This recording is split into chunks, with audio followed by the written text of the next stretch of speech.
Hər vaxtınız xeyir olsun. Bugün 26 aprel 2026-cı ildir. Mənim arılarım demək olar ki, hamısı 10 çərçivəni doldurdu. Bəzi arılarımı mərtəbəyə qaldırdım. Hətta arının birini BC meylləndirmişdim, çox sıxlaşdırmışdım. Lakin fikrimi dəyişdim, arını mərtəbəyə qaldırdım. Çünki təxminən 4-5 gündən sonra bütün kolonilərindən bölmə götürəcəm. Yəni 2 kolonidən bir bölmə götürmə fikrim var, hazır ana ilə bölərək. Yəni 2 qapalı yumurta bundan, 2 qapalı yumurta başqa yeşikdən götürərək 2 gündən sonra da hazır ana verəcək. Yəni bölmə etmək təxminən 4-5 gün var. Və arılarda ən çox fikir verdiyim bir şey hal-hazırda bəsləmədir.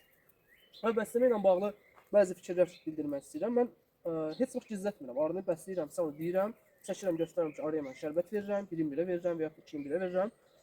Bilmirəm zarafatamı yoxsa gerçəkmi, bəzi yoldaşlar bunu çox qəribə qarşılayırlar. Arıya şərbət verirsən, bala qatır.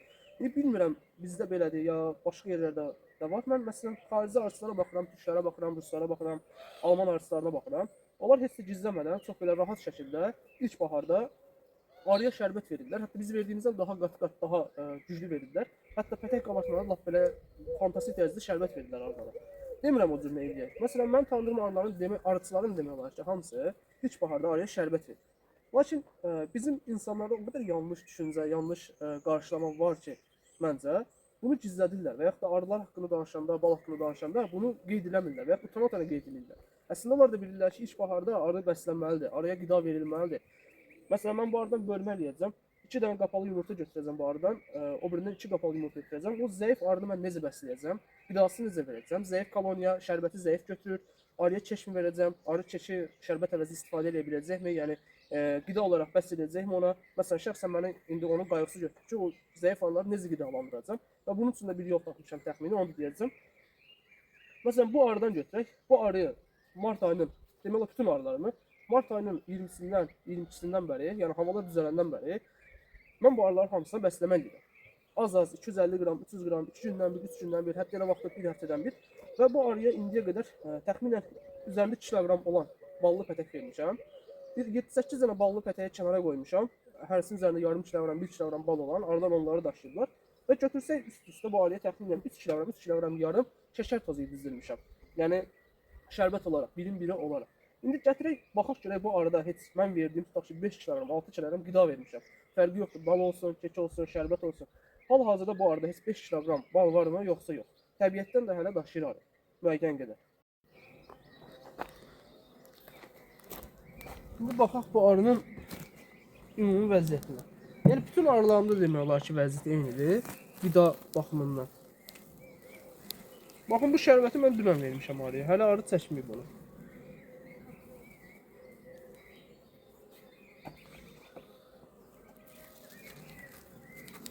Arı bir qədər agresiv ola bilər. Normaldır. Artıq 2 gündür, 3 gündür havalar küləkli keçir. Onu da deyim ki, özüm bölmə etməməyimin, yəni betiyə meylləndirib bölmə etməməyimin səbəblərindən biri də ətrafda arı quşlarının həddindən artıq çox olmasıdır. Yəni keçən il mənim 2 ədəd bölməmdə ana arı yoxa çıxdı, daha doğrusu uçuşa getdi, mayalanma uçuşundan qayıtmadı. Və həm də artıq mayalanmış hazır analar var deyə, ayın 1-nə hazır olacaq deyə mən də fikirləşdim ki, elə ən yaxşısı hazır ana alım. Bu birinci çərçivə arının. Baxın, bal hanı? Verdiyim şərbət hanı? Demək olar ki, 0, yoxdur. Qida yoxdur burada. Bu birinci çərçivə. Qoyaq bura. Təxmini bir rəqəm deyək özümüzdən ki, məsələn, bunun üzərində bu qədərinə qida var. Bunun üzərində bu qədər qida var. Hanı? Verdiyimiz qida yoxdur. Yəni pətək gözlərində bir kənarda bir damcı duru halda qida var. Yoxdur. İkinci çərçivə.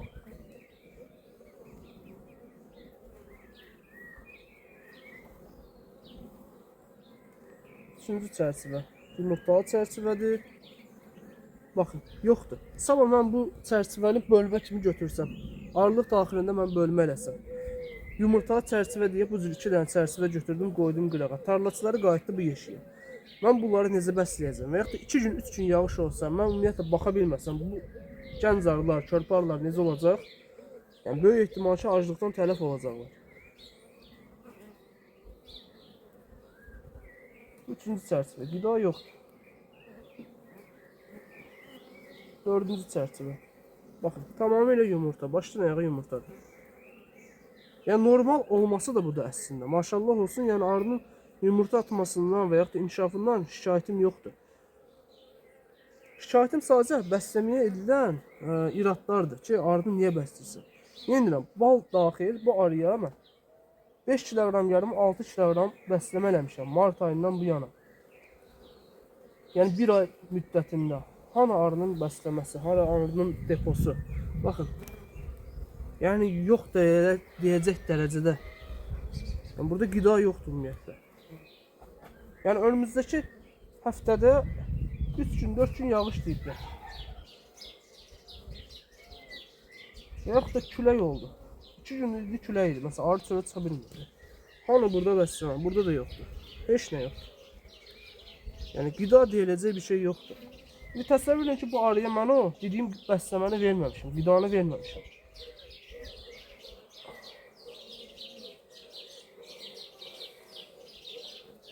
Baxın, bu hissədə bir damcı balaca 2 barmaq boyda yerdə qida var. Bir də bu tərəfdə. Yəni bu da arını idarə eləsin 2 gün. 2 gün də idarə eləməz.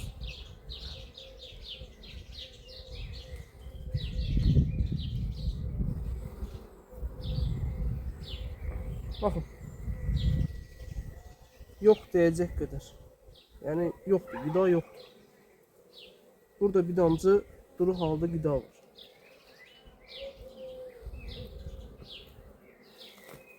Bu xam çərçivədir. Və hələ arıya mən pətək də hörtdürürəm. Ya hamımız normalda hörtdürməliyik artıq. Yoxdur. Blok çərçivəsi. Yəni ən çox üzərində yumurta qida olacaq çərçivə. Baxın. Yəni baş divar çərçivəsi, bir dənə burada bir damcı qida var. Vəssalam. Bu tərəfdə yumurtadır. Bu tərəfdə yumurtadır. Yəni arı başdan ayağa yumurta atıb. Bu yumurta atmasının da səbəbi, əsas səbəbi. Yenə deyirəm, elədiyimiz bəsləmədir. Verdiyimiz qidadır. Ki arı o qidadan belə deyək, coşaraq yumurta atır. Yəni, onu da verməsək, arı nə hala qalar, arı neçə çərçivə olar, yəni Allah bilir. İndi mənim demək istədiyim nədir? Mən 5 gündən sonra bu arıdan bölmə alacağım. Yaxşı, bu bölməni nə ilə düzüləcəm? Çünki bölmənin tarlasları geri qayıdacaq. Qalacaq zəif. Zəif koloniya şərbəti çox zəif götürür. İnkişaf zəifləyəcək. İndi mənim buna görə öz fikrim var. Məsələn, buna güclü bir koloniya demək olar. Bu arıya biz məsələn 2 gündən bir, 3 gündən bir bu cür şərbət verdiksə, hələ bunu içməyi də mən xoşuma gəlmədi. Duran verdiyim şərbət demək olar, toxunmuyor. 2-3 günə bu cür şərbət veririk. Arı nə edir? İstifadə edəcəyini istifadə edir, istifadə etməyəcəyini depolayır. Düzdür, hələ ki mən bu arada depolanan bir qida görmədim. Amma biz bölmə eləyəcəksə, məsələn, 10 gün əvvəldən arıya verdiyimiz şərbəti artırırıq. Yəni ki, arıya gündə 250 qram şərbət verirdiksə, 2 gündən bir, 3 gündən bir, bunu edirik hər gün. Və yaxud da şərbət miqdarını artırırıq. Və elə edirik ki, arı bunu depolasın. Yəni depolayacaq qədər veririk. Necə depolasın? Məsələn, ballı çərçivədirsə, balalı çərçivədirsə, yuxarı hissəsində heç olmasa balaca bir kəmər açsın və yaxud da duru şəkildə pətək gözlərinə yıxsın. Və biz bölmə eləyəndə, məsələn, 2 dənə qapalı yumurta götürəcəksə, həmin o yuxarı hissəsində bal olan, qida olan çərçivələri götürək və yaxud da kənara yığıbsa, məsələn, divar çərçivəsinə yığıbsa, məcbur o divar çərçivəsini götürək, verək o bölmə arıya ki, bölmə arı ən azından bir müddət o qidadan istifadə eləsin. Yəni içəridə azlıqla üzrə qalmasın. Keç vermək olar, amma keç bu duru qidanın yerini mənə görə şəxsən vermir. Yəni duru qida arını daha çox coşdurur. Bu arı qışdan çıxanda heç 3 çərçivə yox idi. Heç 2 çərçivə yox idi. Mart ayında mən bu arıya baxdım, dedim, yəni bu arı qata gələ biləcəkmi aprel axırına? Şükürlər olsun, yəni gəldi. Hələ bölmə də lazım bundan. Digər arılarım da o cür. Yəni ikinci qata çıxdılar. Yeşikləri demək olar ki, doldurdular. Yəni nədənsə bu bəsləməni biz qəbullana bilmirik və yaxud da insanlarımız qəbullanmır deyə, göstərmək istəmirdik deyə, necəsə bilmirəm. Yəni qınaqdan qorxurlar. Mən şəxsən qorxmuram. Nə var, nə edirəmsə onu da göstərirəm ki, mən arıya bəsləmə edirəm və bəsləmə elədiyim halda arının vəziyyəti budur. Yəni bunu hesablasam bu arıda heç yarım kiloqram bal yoxdur. Ya mən nə etməliyəm? Bəsləməyim, nə edeyim? Bu qədər dostlar. Deyəcəyim fikirlər budur. Arını mən bəsləməyə davam edirəm. Nə qədər ki hava pisdir, təbiətdən əsas nektar axını gəlmir. Bunu davam elətdirəcəm. Baxacağam ki, verdiyim şərbəti arı depolayır artıq.